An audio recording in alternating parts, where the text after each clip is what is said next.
The legacy system was inspired by the fact that Star Wars it has a lot to do with family. In fact, one of the most famous family relationships in cinema is the relationship between Darth Vader and Luke Skywalker. There's a lot of fans out there who want to have their own Skywalker-type family tree. And the ability to create your own last name and to create essentially your own family dynamic, I think is going to appeal to a lot of players. No one's really ever done a system where your characters have these ties. People sometimes like to imagine that their characters are related to each other, but it's been a part of our design to actually really make that official since the very early stages of the game. In our system, you can actually build sort of that relationship tree and say, hey, this guy was the parent to this guy, and this guy was the brother to this guy, and this guy was the ally to this guy, and sort of get a map of how your legacy all relates to each other.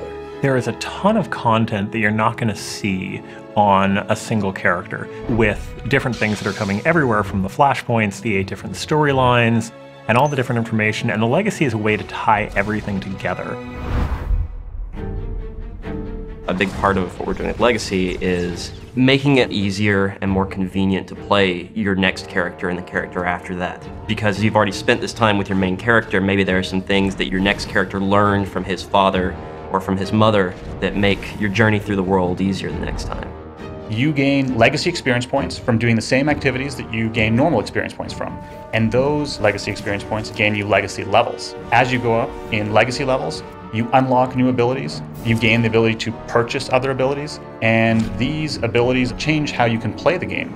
Getting social points in the legacy system will now give you roleplay emote packages. So we went through the entire game and we found every great piece we had, and then we created some new ones.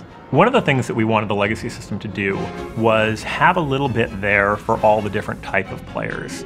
And role-playing is no different.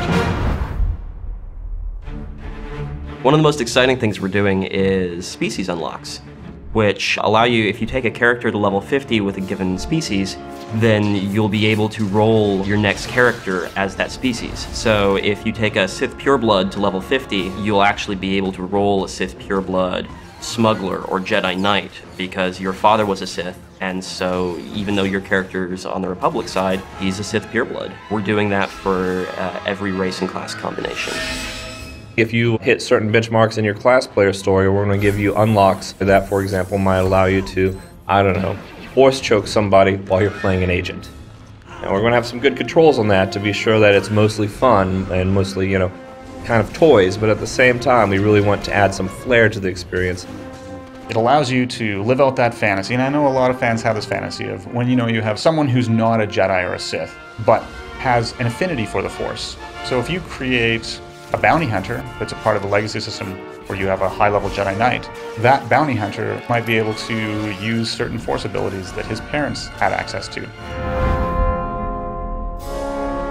One of the things that you're going to start seeing drop throughout the game world is what we call Bind'em Legacy gear. There'll be items that are specifically restricted to your legacy that you can trade freely amongst the characters on your account. So, it may bind when your Sith Warrior picks it up, but then he can mail it to your Imperial Agent character. That character can get sort of a head start with good gear early on. For players who don't like to play multiple characters, they have their one character and that's the only character they're going to play. The legacy system still has benefits to them. You still gain legacy experience points, you still gain legacy levels, and those will still give you unlocks.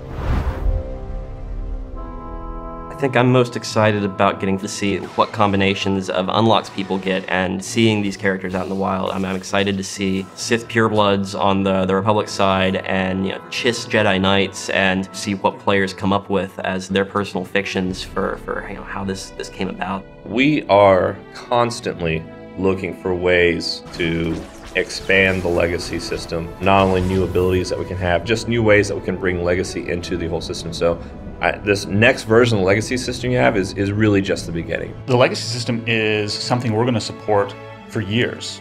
We have a team that's entirely focused on continuing to add new abilities, new perks, and some other secret stuff I can't really give details about right now.